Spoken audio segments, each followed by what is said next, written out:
C'est une ambiance quasi mystique qui règne à Steinzels tôt ce matin.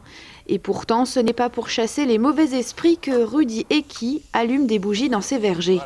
En effet, depuis 10 jours, la baisse des températures menace les récoltes. Alors les arboriculteurs redoublent d'efforts en déployant tout un arsenal de défense nocturne.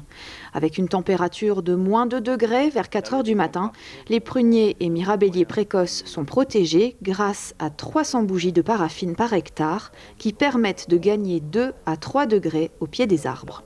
Avec le dérèglement climatique, on a de plus en plus de phases de gelée. Parce qu'avant, dans les années 80-90, avec mon père, on avait peut-être dans une décennie 1 ou 2 années de gelée. Depuis 2017, il y a toujours un épisode de gelée. La semaine dernière, on avait 4 nuits de gelée quand même. Et cette semaine, c'est la première nuit qu'on les a allumées. Et peut-être encore demain. Donc bon, là, ça devient quand même limite. Il faut vraiment que ça s'arrête. Sinon, voilà, au niveau rentabilité, ça va être limite. C'est après la perte de la moitié de sa récolte en 2017 que Rudy décide d'investir dans la lutte anti-gel. Il dispose aujourd'hui de différents moyens pour préserver ses arbres fruitiers, comme ce tracteur équipé d'un brûleur. Depuis 3 heures du matin, il traverse les parcelles de pommiers pour les réchauffer. La variété Boskop, très sensible au gel, est quant à elle protégée par un autre système.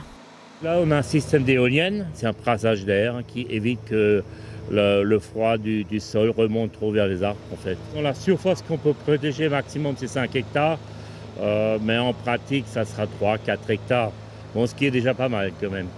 Dernier dispositif déployé, le dragon de brouillard. Doté d'un rouleau de paille enflammé, un tracteur diffuse une épaisse fumée sur les parcelles, repoussant ainsi le froid et l'impact des températures négatives sur les pommiers. Mais cette lutte anti-gel ne serait pas possible sans l'observation quotidienne des conditions météorologiques grâce à une application et des sondes implantées dans les parcelles. Ça nous donne des indications de différentes parcelles et ça permet, avec les collègues, de pouvoir regrouper vu qu'ils ont des stations dans d'autres endroits. La technologie aide bien, mais c'est vrai qu'avant on n'avait pas ça et on allait un peu au feeling et on avait effectivement des dégâts et actuellement on arrive relativement bien à maîtriser. Bien sûr, il n'y a pas tout qu'on arrive à tenir, quoi. À l'aube, les températures sont toujours glaciales. Le moment pour Rudy et son équipe de jeter un coup d'œil aux bourgeons des pommiers. Voilà le bouquet floral de la variété Nati. Donc là, je vais l'ouvrir. On la voit un point noir. C'est risque qu'elle soit détruite quand même. En fait, il faut vraiment qu'elle soit bien vert. Le stade le plus sensible, c'est pleine fleur en fait. C'est plutôt pour ce week-end, mais là, ils annoncent plus de gelée. Donc je pense avec un peu de chance, normalement, on devrait s'en tirer pas trop mal sur cette parcelle. L'arboriculteur et son équipe vont encore devoir rester aux aguets durant quelques jours cette semaine avant de savoir si tous leurs efforts auront porté leurs fruits.